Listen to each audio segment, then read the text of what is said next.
Assalamualaikum warahmatullahi wabarakatuh. Perkenalkan, nama saya Nova Mirega Lingging. Saya dari program studi biologi kelas biologi B atau biologi 2, Fakultas Sains dan Teknologi UIN Sumatera Utara Medan. Adapun tujuan saya membuat video ini adalah untuk memenuhi tugas akhir, yaitu tugas ujian akhir semester pada mata kuliah struktur hewan yang diampu oleh Ibu dosen Ibu Sukriya MSc. Baik, adapun materi yang saya bawakan adalah mengenai anatomi dan histologi sistem pencernaan.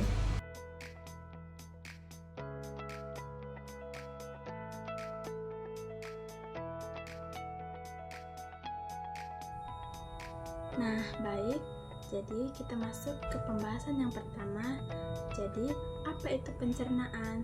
Pencernaan adalah proses mengubah makanan menjadi zat gizi yang dapat diserap oleh tubuh, serta mengeluarkan sisa makanan yang tidak dapat dicerna. Sistem ini terdiri dari saluran pencernaan utama dan organ aksesori. Proses ini terjadi di saluran pencernaan yang terdiri dari beberapa organ yang saling bekerja sama. Nah, organ-organ pencernaan itu terdiri dari mulut, kerongkongan, lambung, usus halus, usus besar, rektum, dan anus. Disinilah terjadinya proses pencernaan yang makanan itu masuk melalui mulut, kemudian ke kerongkongan, kemudian masuk ke lambung, terus dicerna di usus halus dan usus besar, kemudian dieliminasi di bagian rektum dan anus.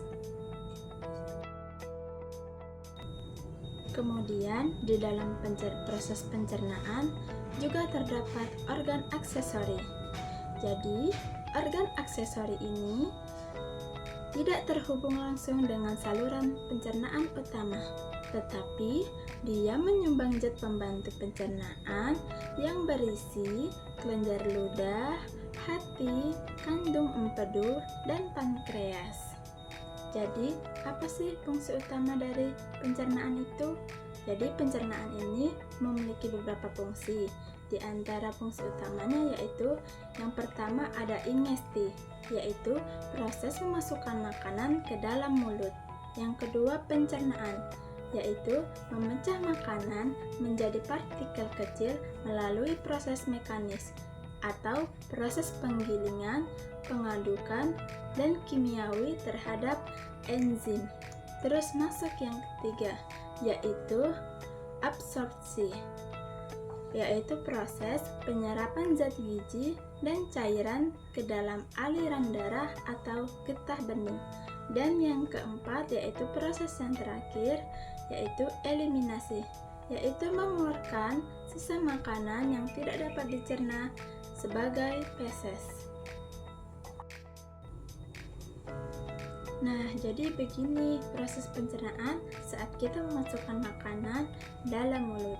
Yang pertama, pencernaan akan dimulai di mulut. Saat kita memakan makanan tersebut akan dicerna di mulut kita melalui gigi.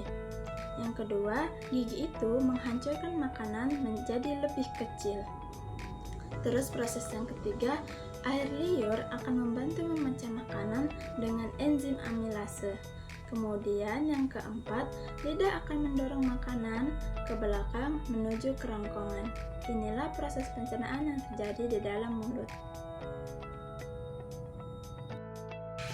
Nah, jadi beginilah histologi yang berada di dalam dinding mulut.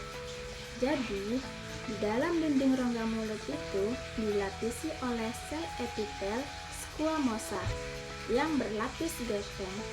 Keratinisasi atau parsial keratinisasi itu untuk melindungi dari gesekan makanan. Di bawah epitel itu terdapat jaringan ikat atau lamina propria yang kaya akan pembuluh darah dan serat saraf, serta terdapat kelenjar ludah kecil yang berada di dalamnya.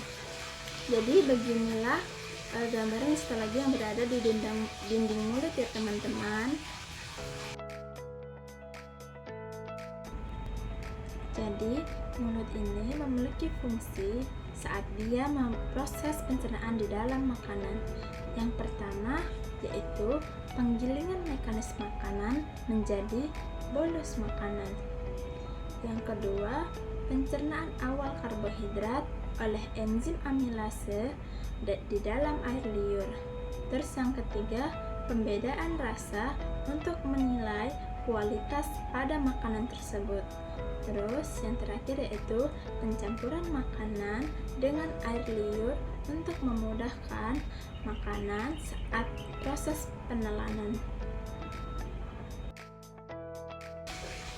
Kemudian kita masuk ke proses pencernaan yang berada di dalam faring dan kerongkongan. Jadi, apa sih itu faring? Faring merupakan saluran berongga yang menghubungkan mulut dan hidung dengan kerongkongan dan laring. Terdapat 3 bagian utama yang berada di dalam faring. Yang pertama itu ada nasofaring, yaitu bagian atas yang menghubungkan dengan rongga hidung. Kemudian ada orofaring, yaitu bagian tengah yang menghubungkan dengan rongga mulut. Kemudian yang terakhir itu ada laryngofaring. Dia itu berada di bagian bawah yang berhubungan dengan laring dan kerongkongan.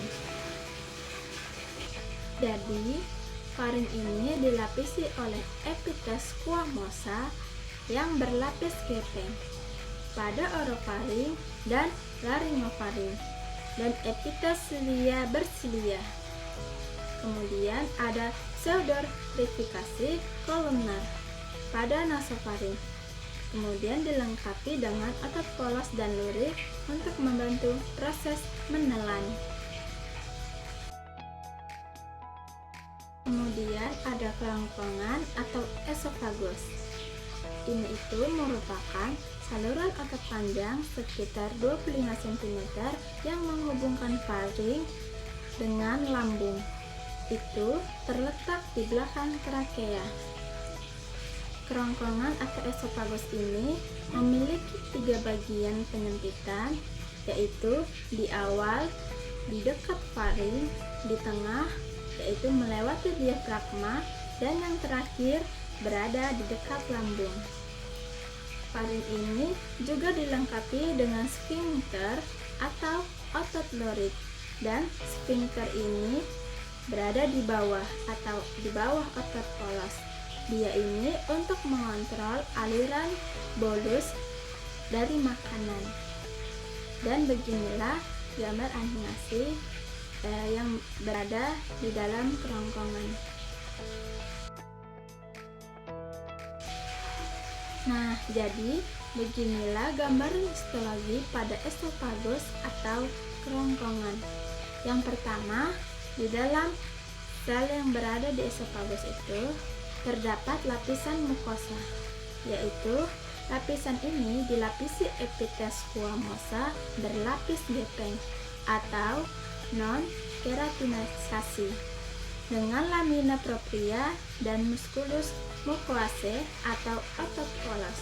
Kemudian yang kedua itu terdapat lapisan submukosa, yaitu jaringan ikat yang kaya akan pembuluh darah, serat saraf, dan kelenjar kerongkongan yang menghasilkan lendir untuk melumasi saluran.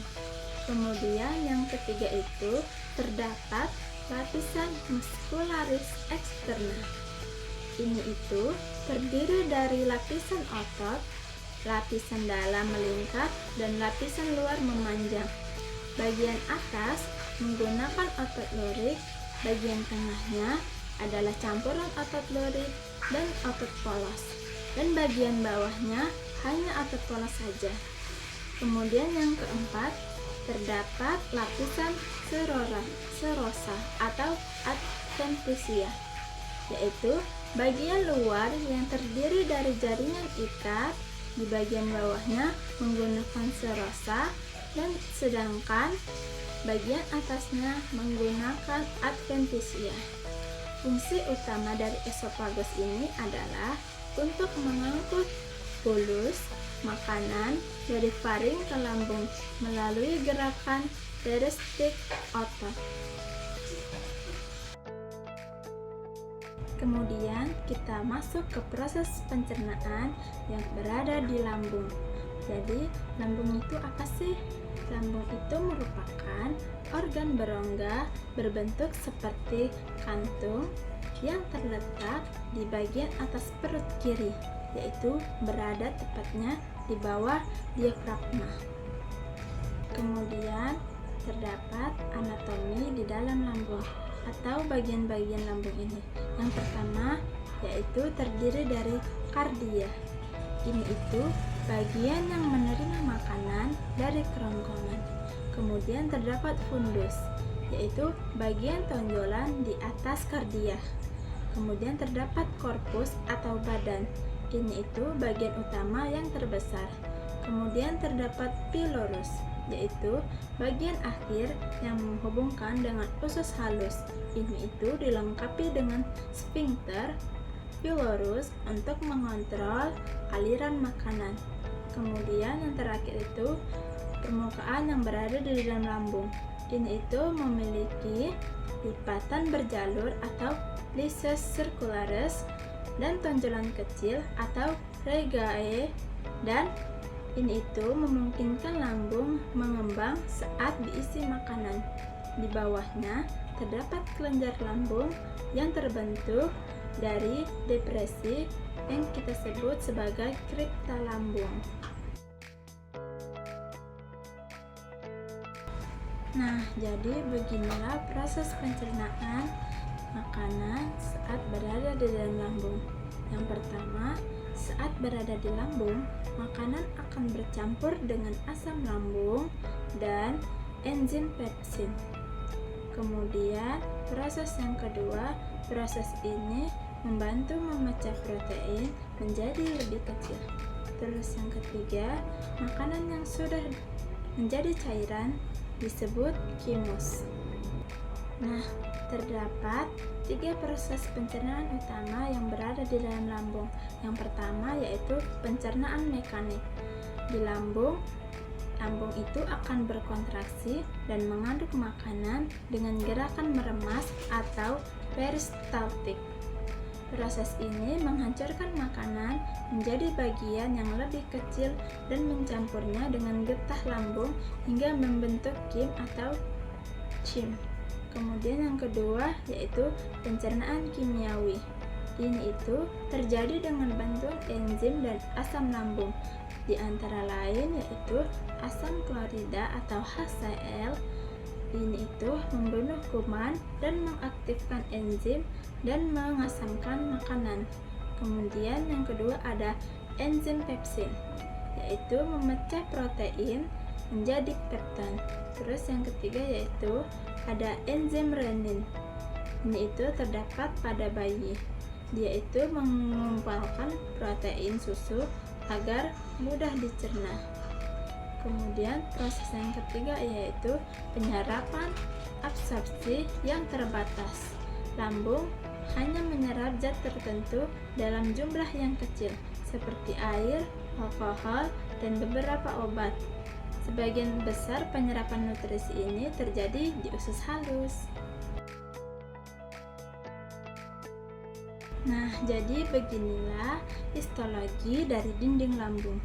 Di dinding lambung ini memiliki 4 lapisan dengan modifikasi pada lapisan mukosa. Yang pertama itu terdapat lapisan mukosa. Di lapisan mukosa ini terdapat epitel permukaan.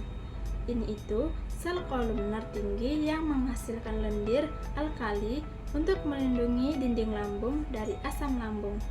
Terus terdapat kelenjar lambung. Ini itu terdapat 3 jenis berdasarkan lokasi. Kemudian terdapat kelenjar kardia. Ini itu menghasilkan lendir. Terus itu terdapat kelenjar fundus dan korpus. Ini itu menghasilkan cairan lambung yang terdiri dari yang pertama sel utama, menghasilkan pepsinogen atau enzim prekursor untuk mencerna protein. Terus terdapat sel parietal. Ini itu menghasilkan asam klorida dan faktor intristik. Ini itu untuk penyerapan vitamin B12. Terus terdapat sel mukus. Ini itu untuk menghasilkan lendir. Terus terdapat kelenjar pilorus. Ini itu untuk menghasilkan lendir dan hormon gastrin. Terus terdapat lamina propria, yaitu jaringan ikat dengan pembuluh darah dan limfosit. Terus yang terakhir itu terdapat musculus mucosae, yaitu otot polos yang membantu mengeluarkan sekresi kelenjar. Terus lapisan yang kedua yaitu lapisan submukosa, yaitu jaringan ikat dengan pembuluh darah dan plexus saraf atau Meissner. Terus yang ketiga terdapat lapisan muscularis externa. Ini itu terdiri dari 3 lapisan otot polos, yaitu dalam lintang, tengah melingkar, dan luar memanjang untuk mengaduk makanan. Terus lapisan yang keempat yaitu atau lapisan yang terakhir adalah lapisan serosa, yaitu lapisan luar yang terdiri dari selaput jaringan ikat dan sel endotel. Kemudian kita masuk proses pencernaan yang berada di usus halus. Jadi apa sih usus halus itu? Usus halus merupakan bagian terpanjang dari saluran pencernaan. Ini itu panjangnya sekitar 6-7 meter. Panjang sekali bukan? Jadi usus halus ini merupakan tempat utama yaitu untuk pencernaan dan absorpsi dari zat gizi. Ini itu terdiri dari 3 bagian yaitu duodenum, jejunum, dan ileum. Nah, jadi anatomi usus halus itu atau bagian-bagian dari usus halus itu, yang pertama di dalam usus halus itu terdapat duodenum yang seperti saya jelaskan tadi. Duodenum ini adalah bagian terpendek yaitu sekitar 25 cm yang terletak di dekat pankreas dan hati. Dia itu menerima sekresi dari pankreas, kantung empedu, dan kelenjar duodenum. Kemudian di usus halus juga terdapat jejunum, yaitu bagian tengah yang panjangnya sekitar 2,5 meter dan merupakan tempat utama absorpsi zat gizi. Kemudian terdapat ileum, yaitu bagian terpanjang yang panjangnya itu sekitar 3,5 meter. Panjang sekali bukan teman? Itu berada di dalam perut kita loh. Nah, di ileum ini akan berakhir di ileocecal valve, yaitu menghubungkan dengan usus besar. Ini itu tempat penyerapan vitamin B12 dan garam empedu. Kemudian terdapat struktur permukaan dalam. Struktur ini terdapat yang pertama yaitu pliese circularis, yaitu lipatan melingkar dan permanen yang meningkatkan luas permukaan pada usus halus tadi. Kemudian terdapat villi. Villi ini adalah tonjolan kecil pada permukaan mukosa yang panjangnya itu sekitar 0,5 sampai 1,5 mm. Villi ini berisi pembuluh darah kapiler dan pembuluh darah limfe atau lakteal. Kemudian terdapat yang terakhir mikrovilli. Mikrovilli ini adalah tonjolan yang sangat kecil pada permukaan sel epitel yang membentuk batas tepi bergaris atau brush border. Di mikrovilli ini itu untuk meningkatkan luas permukaan usus hingga 600 kali lipat. Jadi beginilah anatomi yang berada di dalam usus halus kita. Jadi beginilah proses pencernaan makanan saat terjadi di usus halus. Prosesnya itu terdapat proses pencernaan kimiawi.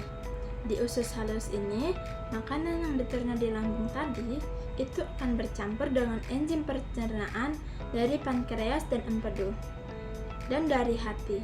Enzim-enzim ini berfungsi untuk memecah karbohidrat menjadi glukosa. protein menjadi asam amino, dan lemak menjadi asam serta gliserol. Kemudian terjadilah penyerapan nutrisi. Setelah makanan dipecah menjadi molekul yang lebih sederhana, nutrisi tersebut akan diserap melalui dinding usus halus yang dilapisi oleh villi. Proses ini sangat efisien berkat struktur usus halus yang dirancang untuk meningkatkan penyerapan pada zat saat kita melakukan proses pemecahan menjadi molekul itu tadi di dalam usus halus. Nah, terdapat beberapa fungsi usus halus saat dia melakukan proses pencernaan. Yang pertama, pencernaan lanjutan karbohidrat, protein, dan lemak dengan bantuan enzim dari pankreas dan Bruch's border. Kemudian, untuk absorpsi glukosa, asam amino, vitamin, mineral, dan air. Kemudian yang ketiga, sebagai produksi hormon usus seperti sekretin atau CCK yang mengatur sekresi organ aksesori. Kemudian yang terakhir yaitu untuk pertahanan imun terhadap mikroba patogen. Nah, kemudian kita masuk ke histologi pada dinding usus halus. Lapisan dinding usus halus itu sama dengan saluran pencernaan lainnya dengan modifikasi pada lapisan mukosa. Yang pertama itu, di dalam dinding usus halus itu terdapat lapisan mukosa. Di dalam lapisan mukosa ini tadi terdapat epitel. Epitel ini adalah sel kolumnar bersilia dengan mikrofili atau sel penyerap dan sel globet yang menghasilkan lendir. Kemudian terdapat juga kripta intestinalis, yaitu depresi antara villi yang berisi sel sistem ini itu untuk pembentukan sel baru. Kemudian sel klorida dan sel enterochromafin ini itu untuk menghasilkan hormon usus. Kemudian terdapat lamina propria yang mengandung folikel limfoid khususnya pada ileum yang disebut nodus Bayer. Ini itu untuk pertahanan imun. Kemudian di lapisan mukosa yang terakhir itu ada musculus muscoaceae, yaitu otot polos yang membantu menggerakkan villi. Kemudian lapisan yang kedua adalah lapisan submukosa. Lapisan pada submukosa terdapat pada duodenum, yaitu kelenjar Brunner yang menghasilkan sekresi alkali untuk menetralkan asam lambung. Kemudian yang ketiga terdapat lapisan muscularis externa. Ini itu dua lapisan otot polos atau dalam lingkar luar memanjang yang fungsinya menghasilkan gerakan parastaltik dan segmentasi. Kemudian lapisan yang terakhir itu ada lapisan serosa, yaitu selaput jaringan ikat yang melapisi sebagian besar usus halus. Jadi beginilah histologi yang berada di usus halus. Nah, selanjutnya kita masuk ke proses pencernaan yang berada di usus besar. Usus besar ini memiliki panjang sekitar 1,5 meter yang terdiri dari sekum, kolon. Kolon ini terdiri dari beberapa bagian juga, yaitu kolon ascendent, kolon melintang, kolon descendent, dan kolon sigmoid. Kemudian ada juga rektum dan kanal anus. Kita masuk ke bagian yang pertama di dalam usus besar, yaitu terdapat sekum. Sekum ini adalah bagian awal yang menerima makanan dari ileum, dilengkapi dengan usus buntu yang berisi jaringan limfoid. Kemudian terdapat kolon. Kolon yang pertama ada kolon ascendent. Dia ini berjalan ke atas di sisi kiri abdomen. Kemudian ada kolon melintang, yaitu kolon ini berjalan ke arah kiri di bagian abdomen. Kemudian terdapat kolon descendent. Kolon ini berjalan ke bawah di sisi kiri abdomen. Kemudian yang terakhir ada kolon sigmoid, bagian yang melengkung yang menghubungkan dengan rektum. Kemudian terdapat rektum. Rektum ini adalah bagian akhir yang menyimpan feses untuk sementara. Kemudian yang terakhir ada kanal anus. Ini itu adalah bagian yang untuk keluar yang dilengkapi dengan sphincter. otot lurik atau kontrol sadar, dan otot polos atau kontrol tidak sadar. Struktur permukaan dalam di dalam usus besar ini tidak memiliki villi, tetapi ia ini memiliki lipatan melengkung dan kelenjar mukosa yang banyak, sehingga menghasilkan lendir untuk melumasi feses. Nah, beginilah proses pencernaan saat berada di usus besar. Yang pertama yaitu setelah makanan itu melalui usus halus, sisa makanan yang tidak dicerna akan masuk ke usus besar. Kemudian, yang proses kedua, air dan mineral akan diserap ke usus besar. Terus yang ketiga, sisa makanan yang tidak diperlukan akan membentuk menjadi feses dan disimpan di rektum. Nah, jadi apa sih fungsi dari usus besar itu? Terdapat beberapa fungsi dari dalam usus besar. Yang pertama yaitu usus besar ini sebagai penyerapan air, garam mineral, dan vitamin yang dihasilkan oleh mikroba usus, seperti vitamin K dan vitamin B kompleks. Kemudian usus besar ini juga sebagai pembentukan dan penyimpanan feses. Kemudian yang ketiga, usus besar ini untuk melindungi tubuh dari mikroba patogen melalui jaringan limfoid. Kemudian yang terakhir, usus besar itu memiliki fungsi untuk memfasilitasi feses melalui proses defekasi. Nah, selain organ utama dari proses pencernaan tadi, juga terdapat organ aksesori di dalam pencernaan. Organ aksesori ini terdiri dari dua bagian atau dua organ, yaitu yang pertama terdapat hati atau hepar, yang kedua itu ada kandung empedu. Kita masuk yang pertama, yaitu hati atau hepar. Hati merupakan organ terbesar yang berada di dalam tubuh manusia. Dia ini terletak di bagian atas abdomen kanan dan di bawah diafragma. Kemudian kita masuk ke anatomi hati atau bagian-bagian yang terdapat di dalam hati. Di dalam hati, ini itu dibagi menjadi dua lobus besar atau lobus kanan dan lobus kiri, dan dua lobus kecil yaitu lobus quadratus dan lobus quadratum. Setiap lobus ini tuh terdiri dari lobulus hati yang merupakan unit fungsional utama. Dan hati ini juga dilengkapi dengan pembuluh darah atau porta hepatis, juga disebut dengan arteri hepatika, vena, porta, saluran empedu, dan vena hepatika yang mengalirkan darah ke bawah.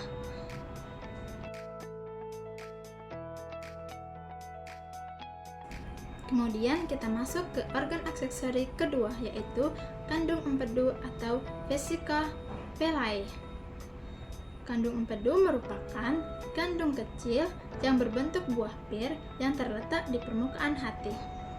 Di kandung empedu ini memiliki kapasitas sekitar 30-50 mili yang dilengkapi dengan saluran empedu sistikus yang bergabung dengan saluran empedu hepatika yang membentuk saluran empedu umum. Di dalam kandung empedu ini terdiri dari dinding epitel kolumnar, kuboid rendah, lamina propria, otot polos, dalam, melingkar, luar dan memanjang, dan lapisan serasa. Fungsi utama dari kandung empedu ini yaitu untuk menyimpan dan mengonsentrasikan empedu. Jadi inilah organ-organ aksesoris yang terdapat dari pencernaan saat kita melakukan proses pencernaan terutama pada makanan. Jadi teman-teman, kita kan sering banget nih sibuk dengan aktivitas kita sehari-hari, mulai dari pekerjaan, kuliah, atau urusan lainnya. Jadi kadang kita nih lupa untuk merawat tubuh kita yang sudah menemani kita ini. Padahal tubuh kita ini seperti rumah yang harus dirawat dengan baik agar tetap kokoh dan kuat. Jadi teman-teman tahu tidak? Tubuh kita ini membutuhkan 5 kelompok nutrisi, yaitu yang pertama yaitu karbohidrat. Karbohidrat ini dibutuhkan sebagai sumber utama energi bagi tubuh kita. Karbohidrat ini membantu menjalankan aktivitas sehari-hari dan menjaga fungsi otak agar tetap optimal. Karbohidrat ini kita bisa dapatkan dan kita temukan pada nasi, roti, ubi, dan biji-bijian. Kemudian, kita juga membutuhkan protein. Protein ini adalah bahan dasar untuk membangun dan memperbaiki jaringan tubuh. Protein ini membentuk hormon dan enzim, serta mendukung sistem ketebalan tubuh. Sumber dari protein ini antara lain bisa kita dapatkan dari daging, ikan, telur, kacang-kacangan, dan susu. Kemudian kita juga membutuhkan lemak. Lemak ini dibutuhkan untuk menyerap vitamin atau larut lemak. Lemak ini untuk menjaga kesehatan kulit, rambut, serta melindungi organ penting yang berada di dalam tubuh kita. Pilihlah lemak yang sehat seperti yang ada terdapat di dalam alpukat, kacang tanah, minyak zaitun, dan ikan yang berlemak. Kemudian kita juga membutuhkan vitamin dan mineral. Vitamin dan mineral ini berperan dalam berbagai proses fisiologis tubuh. Yang pertama, untuk menjaga kesehatan tulang, vitamin D dan kalsium untuk meningkatkan sistem ketebalan, vitamin C dan zinc, dan untuk mendukung pembentukan sel, darah merah atau zat besi, dan vitamin B12. Vitamin dan mineral ini dapat diperoleh dari buah-buahan dan sayuran yang beragam warna. Kemudian yang paling penting, kita itu membutuhkan air sebagai komponen utama di dalam tubuh kita. Air ini berperan dalam mengatur suhu, mengangkut nutrisi dan limbah, serta menjaga fungsi organ tubuh agar tetap berjalan dengan baik. Tubuh kita membutuhkan asupan air yang cukup setiap harinya untuk menjaga keseimbangan cairan. Mulai dari sekarang, yuk kita sama-sama menjaga tubuh dengan baik. Mulai dari dengan memilih makanan yang bergizi dan seimbang, cukupi asupan setiap hari, dan jangan lupa juga untuk berolahraga yang teratur. Karena kesehatan yang baik bukan milik kita sendiri, juga membuat kita untuk lebih dekat dan bahagia bersama-sama dalam setiap momen. Demikianlah penyampaian materi atau penjelasan mengenai anatomi dan histologi proses pencernaan. Mohon maaf jika ada kesalahan atau penyampaian yang kurang tepat selama saya menyampaikan materi. Semoga materi yang saya sampaikan dapat dipahami dan bermanfaat bagi kita semua.